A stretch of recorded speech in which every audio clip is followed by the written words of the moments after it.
Baik, selamat pagi. Kemarin pembahasan kita di bab 6 tentang angka indeks. Kemarin disampai pembahasan di soal ini, ya.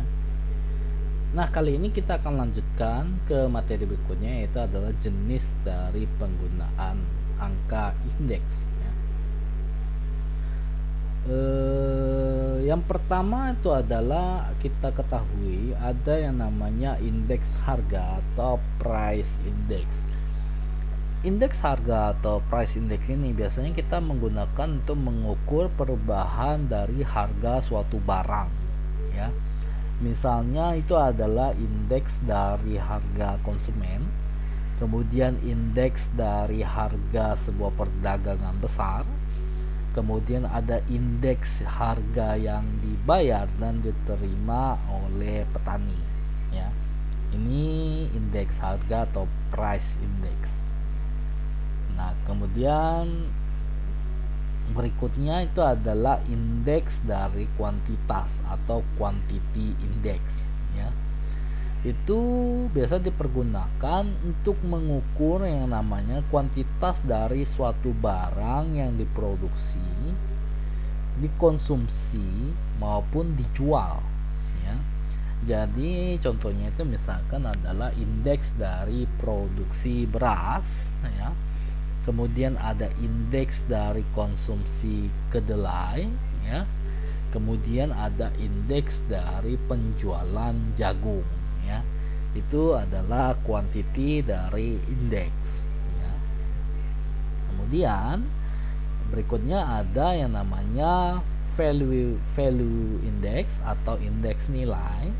Ini biasanya kita mempergunakan adalah untuk perubahan nilai dari suatu barang, baik yang dihasilkannya secara impor maupun secara ekspor. Misalkan indeks nilai ekspor dari barang kopra, kemudian ada juga indeks nilai impor dari beras. Nah, ini adalah jenis dari penggunaan angka indeks, ya.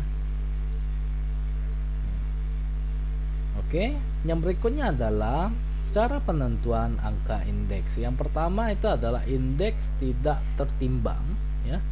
Indeks tidak tertimbang ini atau yang biasa disebut indeks tidak berimbang, dalam pembuatannya tidak memasukkan faktor yang mempengaruhi naik turunnya sebuah angka indeks. Metode yang bisa digunakan itu adalah metode angka relatif, metode agregat, dan metode rata-rata relatif, ya. Kemudian yang satunya lagi itu adalah indeks tertimbang, ya. Indeks tertimbang itu adalah memasukkan faktor yang mempengaruhi naik turunnya sebuah angka indeks, ya. Jadi ada metode agregat sederhana tertimbang, ya.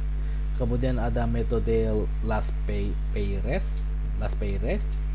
kemudian ada metode Pace, kemudian ada metode Drobis, kemudian ada metode Irving Fisher, ya. Kemudian ada metode Marshall Edgeworth, kemudian ada metode Walsh, ya. Jadi ada yang namanya indeks tak tertimbang, ini menggunakan 3 model. Kemudian ada indeks tertimbang, ini menggunakan 2, 4, 6, 7 model, ya. Cuman mungkin saya tidak bahas semuanya kali ya, tidak bahas semua bagian yang untuk cara penentuan angka indeks. Nanti kita bisa lihat di contoh soal saja. Mungkin saya tidak contohin semua, ya. Tidak saya contohin semua. Hanya saya contohin yang saya merasa itu diperlukan saja, baru saya masukin dalam contoh soal. Nanti kita lihat lagi lah di dalam contoh soal, ya. Nah, yang ini adalah indeks harga relatif sederhana atau simple relative price index atau unweighted index, ya. Ialah indeks yang terdiri dari satu macam barang saja tanpa memperhitungkan bobot dari setiap barang atau jasa, baik itu indeks produksi maupun indeks harga. Misalnya indeks produksi beras, indeks produksi karet, indeks produksi ikan, indeks harga beras, indeks harga karet, indeks harga ikan, dan sebagainya. Ya. Kemudian indeks harga relatif sederhana ini biasanya bermanfaat dalam memahami dan menginterpretasikan perubahan baik dalam segi kondisi ekonomi dan bisnis dari waktu ke waktu. Nah, harga relatif ini menunjukkan bagaimana harga per unit untuk suatu komoditas tertentu pada saat ini kita memperbandingkannya dengan harga per unit komoditas yang sama pada tahun dasar. Ya. Harga relatif ini memperlihatkan harga per unit pada setiap periode waktu sebagai bentuk dari persentase dari harga per unit yang diperbandingkan menggunakan pada tahun dasar. Nah, pada periode dasar ini atau tahun dasar ini merupakan waktu atau titik awal atau starting point yang telah kita tentukan. Ya, ini rincian mengenai indeks harga relatif sederhana.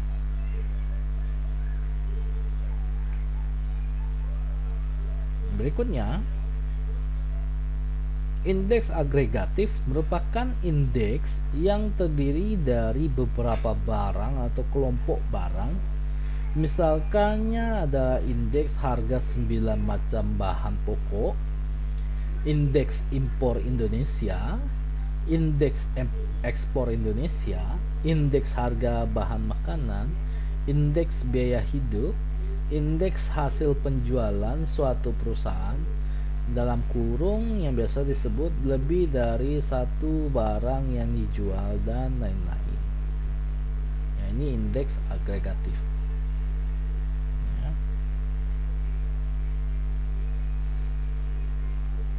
Jadi kalau untuk di dalam indeks harga relatif sederhana ada rumus seperti ini ya. Yang satu menggunakan produksi, yang satu menggunakan harga. Maka kalau kita lihat di dalam rumus, maka rumusnya akan berbentuk seperti ini ya. Ada dua rumus. Yang pertama indeks T0 ya. T0 indeks saya bacain dalam abjad aja. IT0 ya sama dengan PT dibagi dengan P0 dikali 100%. Dan bisa menggunakan yang satunya lagi, IT0 sama dengan QT dibagi dengan Q0 dikali dengan 100%. Ya. Maka di mana bagian IT0 itu adalah indeks atau indeks harga atau indeks produksi pada waktu T dengan waktu dasarnya adalah 0. PT adalah harga pada waktu T, P0 adalah harga pada waktu 0. QT itu ada produksi pada waktu T, Q0 ada produksi pada waktu 0. P itu price, Q itu quantity ya.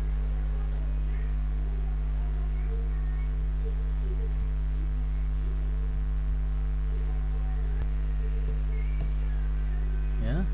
Ini rumus dari indeks harga relatif sederhana.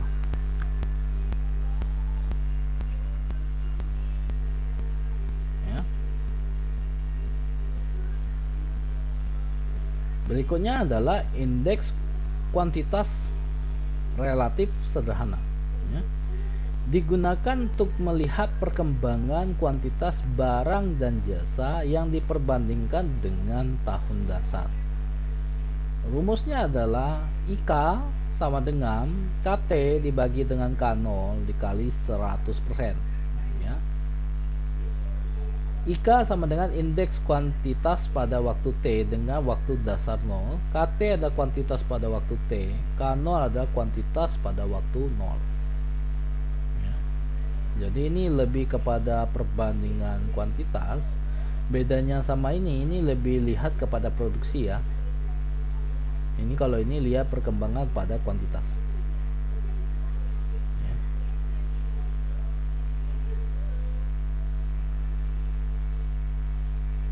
Oke. Nah, contoh soal, ya.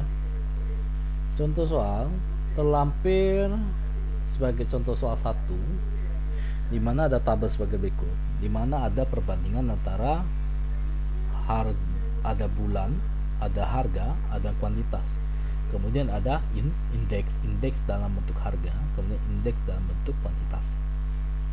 Ya. Disebutkan di contoh soal ini ada bulan Januari, Februari, Maret, April, dan Mei. Kemudian untuk harga, di bulan Januari harganya 3.500, di bulan Februari harganya 3.800, di bulan Maret harganya 3.400, di bulan April harganya 4.000, di bulan Mei harganya 4.200. Dengan kuantitas, ya, di kuantitas di bulan Januari itu adalah 50, kuantitas di bulan Februari adalah 52, kuantitas di bulan Maret adalah 56, ya. Kemudian kuantitas di bulan April adalah 49, ya.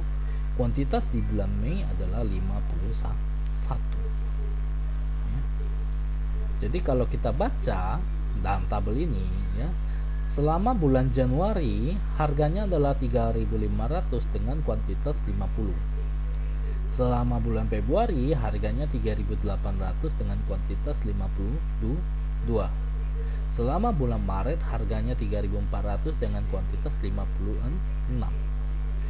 Selama bulan April harganya 4.000 kuantitas dengan sebanyak kuantitas 49. Selama bulan Mei harganya adalah 4.200 dengan kuantitas 51. Ya. Nah, bagaimana kita mengisi indeks dari harga dan kuantitas di sini? Ya. Untuk permulaan, bagian bulan Januari, ya, untuk baik indeks harga maupun indeks kuantitas, kita akan tulis 100. Baik indeks harga maupun indeks kuantitas. Jadi kita akan tulis 100, ya. Kita akan tulis 100. Yang kedua, kita akan lihat bahwa di indeks harga itu adalah 109, ya. Di indeks harga di bulan Februari itu ada 109. Kemudian indeks kuantitas itu di bulan Februari adalah 104. Ya. Maka kalau kita rincikan jawabannya, ya, indeks harga bulan Februari dengan atas waktu dasar bulan Januari itu adalah 3.800 ini Februari dibagi dengan 3.500 dikali 100%. Dapatlah 109%. Jadi kita akan masukkan sini 109.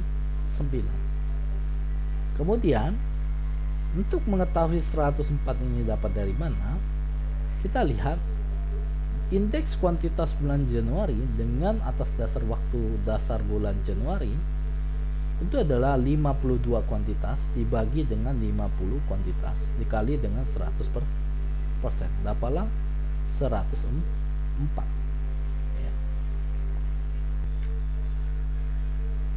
Ya. Jadi kalau kita untuk mengetahui bagian selanjutnya, di sini ada 97 dan 112. Ya, cara pengerjaannya masih sama dengan seperti ini modelnya, tapi cara perhitungannya beda. Kalau ini yang 97 itu 3.400 dibagi 3.500 dikali 100% dapatlah 97. Sedangkan 112 di sini 56 dibagi 50 dikali 100% dapat 112. Kemudian 4000 dibagi 3500 kali 100% dapatlah 114. Kemudian 49 dibagi 50 dikali 100% dapatlah 98. Kemudian 4.200 dibagi 3.500 dikali 100% dapatlah 120. Kemudian 51 dibagi dengan 50 dikali 100% dapatlah 102. Ya.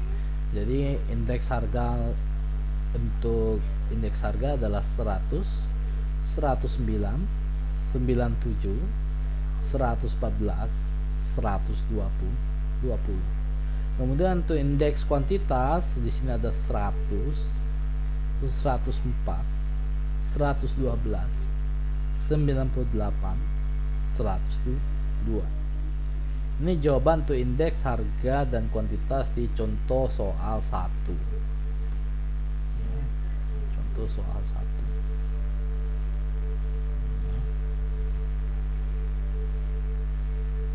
Baik, kita lanjut.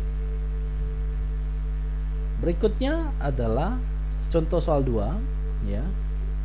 Saya akan bacain, ya. Berikut ini adalah biaya iklan melalui surat kabar dan televisi pada tahun 2010 dan 2015 yang telah dikeluarkan oleh Besco. Dengan menggunakan tahun dasar 2010, maka kita akan diminta untuk menghitung indeks harga pada tahun 2015 untuk biaya iklan melalui surat kabar dan televisi jika diketahui bahwa biaya yang dikeluarkan untuk biaya iklan yang dikeluarkan untuk surat kabar dan televisi adalah sebagai berikut.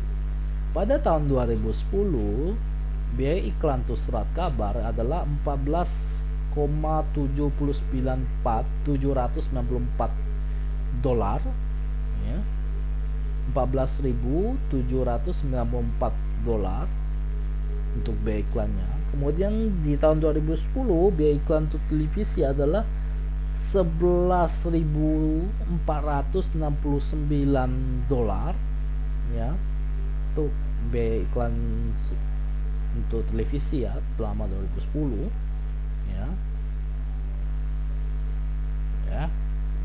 Jadi untuk rincian berikutnya adalah biaya iklan untuk surat kabar di 2015 itu adalah sebesar 29.412 dolar. Untuk biaya iklan biaya iklan televisi itu adalah 23.904 dolar, ya. Maka kalau kita lihat, jika kalau dia pakai tahun dasarnya ini, maka kita akan hitung indeks harga di 2015 untuk biaya iklan lewat surat kabar maupun televisi. Maka kalau kita lihat dari televisi sama dengan biaya iklannya 23.904 dolar dibagi dengan 11.469 dolar, ya, dikali 100%, maka indeksnya adalah 208%. Kemudian jika kita lihat indeks 2015 untuk surat kabar, di mana surat kabar itu biaya iklannya di 2015 ada 29.412 dolar dibagi dengan biaya iklannya di 2010 yaitu 14.794 dolar dikali dengan 100% sama dengan 199%. Maka kalau kita bisa simpulkan, ada perbedaan antara 208 dengan 119. Jika kita lihat, maka televisi itu lebih besar. Maka kenaikan biaya iklan melalui televisi itu lebih besar dibandingkan kenaikan iklan lewat surat kabar. Karena kenaikan iklan lewat surat kabar itu secara perhitungan indeks itu hanya kenaikannya di waktu 5 tahun itu adalah 199%. Sedangkan kalau kita melihat untuk biaya iklan di televisi yang menggunakan jarak selama 5 tahun, ya, perbandingan 5 tahun itu, maka ada perbedaan sebanyak 208%, sehingga akan berbeda, ya. Jadi kita lihat walaupun kalau kita perhatikan kenaikannya itu signifikan di surat kabar ya. Kalau saya lihat sih jaraknya itu surat kabar yang naiknya lebih gede, tapi malah secara perhitungan indeks itu kalau kita perhatikan secara kasat mata saja ya. Ini kita perhatikan secara kasat mata ya. Kalau kita perhatikan secara kasat mata, ini kenaikannya itu ada lebih besar itu kalau menurut saya itu sudah kabar kayaknya itu lebih gede dari 14.000 menjadi 29.000. Sedangkan kalau di televisi itu hanya dari 11.000 menjadi 23.000 saja, tapi masih lebih besar perhitungan yang dari televisi. Maka simpulannya adalah kenaikan BI iklan melalui televisi itu lebih besar dibandingkan dengan surat kabar. Baik, saya akhiri dulu ya di contoh soal 2. Nanti contoh soal 3 nanti saya bahas lagi ya. Saya akhiri dulu sampai di sini ya. Jika ada yang kurang jelas seperti biasa nanti kita diskusikan di forum Google Classroom seperti biasa. Baik, terima kasih. Selamat pagi.